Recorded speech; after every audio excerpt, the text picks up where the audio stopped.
Of all the pains that people can feel in their lives, perhaps nothing is more soul-sucking than loneliness.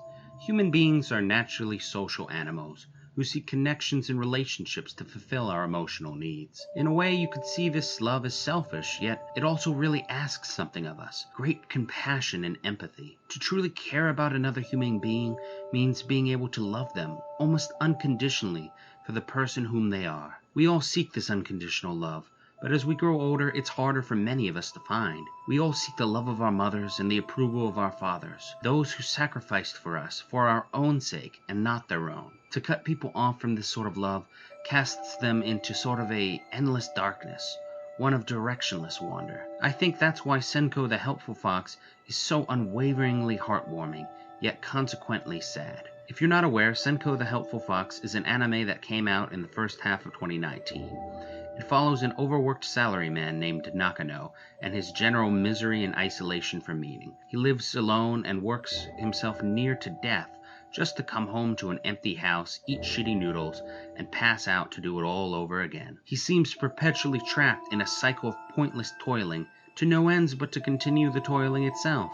So naturally, as all things happen, one day a demigod fox lolly named Senko just shows up with the sole desire to pamper him and shower him with love and affection. Now I know what you're thinking. Yeah, she looks really young, but trust me guys, she's only 800 years old. Okay, moving right along. One might suggest such a premise is indicative of blatant wish fulfillment, and, well, yes, you'd be right. That's exactly what Senko is. Senko is fundamentally a wish fulfillment anime aimed at people who are suffering to alleviate their despair weekly, if only for 24 minutes or so. It has no shame in trying to be pandering to its male audience as much as possible. It indulges in tons of tropes and lighthearted kinks in order to strike a chord with as many depressives as possible. Hell, there's even more fox girls than just Senko. You want a daughter? You got Shiro. You want a big-tittied MILF? You got Sora. There's just so much variety in the show in terms of girls to meet your happiness meter. The very relationship between Senko and Nakano itself from the very first episode is made ambiguous, to allow the viewer to imprint their own interpretation into the show, which better allows them to self-insert and thus escape their worries. Right away, she declares herself to be Nakano's wife mother, in a smug, cute face, because in a way, I think the show is trying to tell us that we as men seek women who can nurture and love us, in a similar way to our mother, as women seek men who can protect and reassure them like their fathers did. This is an interesting dichotomy the show presents, and worth further investigation on another day. But nevertheless, having the character declare herself in such a quirky way allows for both comedy and interpretation. If you want to view the show as just a boy being taken care of by a motherly figure who cooks and cleans for him while assuring him his life has meaning, you can do that. If you want to view the show as a romantic comedy with mutual love between two spouses, you can see that too. In truth, their relationship is that, and much more. It's a bond that lifted him from the bottomless despair he suffered and gave him a real, genuine human connection and purpose. The show really doesn't have a conflict other than trying to heal Nakano's anxiety and sadness through tender love and care. And as a viewer, you feel this by proxy. You feel as if you have been loved. And I believe that's really at the core the main purpose of Senko the Helpful Fox. To make people feel as if they have been loved. To make people feel as if they are less alone. It's therapeutic, almost like something you would go on YouTube to find to relax, like ASMR. Hell, at the end of every episode, they have a little segment where they cut out Nakano entirely, and the viewer themselves assume the role of the protagonist and Senko's affection. This show knows what it's trying to do and wears it on its sleeve with pride. Is it a cheap imitation of the real thing? Well, of course it is. The viewer knows they'd be happier if they had someone real fulfilling these roles in their lives, but this is the next best thing for many people. This isn't to bring shame on it, and also not to say there aren't tons of people who enjoy these shows despite having very fulfilled relationships. But what I am trying to point out is the reality that the world right now is likely producing this content because there's a real growing loneliness in the world, despite being connected more than ever by the internet. Of course, this loneliness has always been with us, but we are increasing it in our vain and nihilistic culture. Of course, removed from all that, every individual has the potential to slip into despair,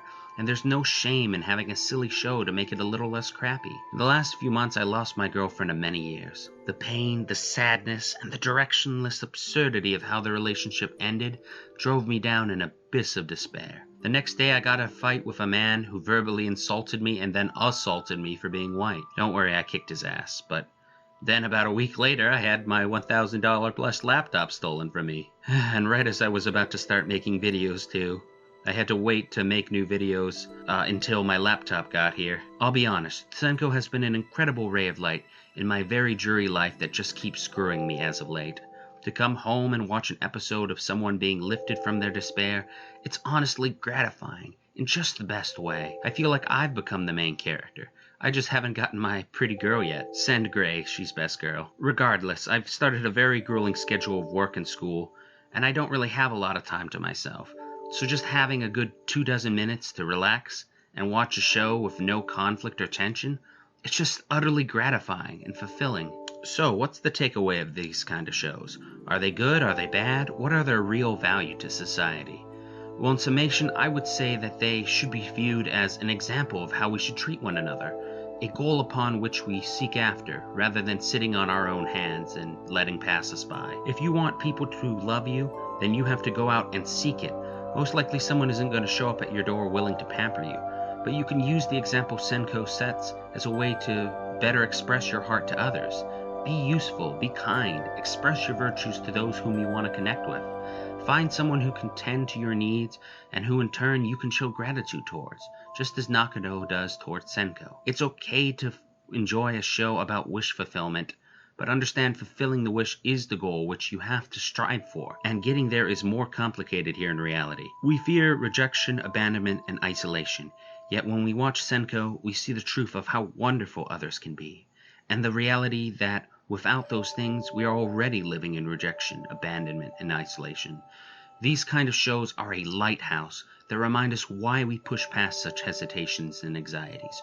We push past them because other people are wonderful, because other people are our world. Until next time, live the symphony.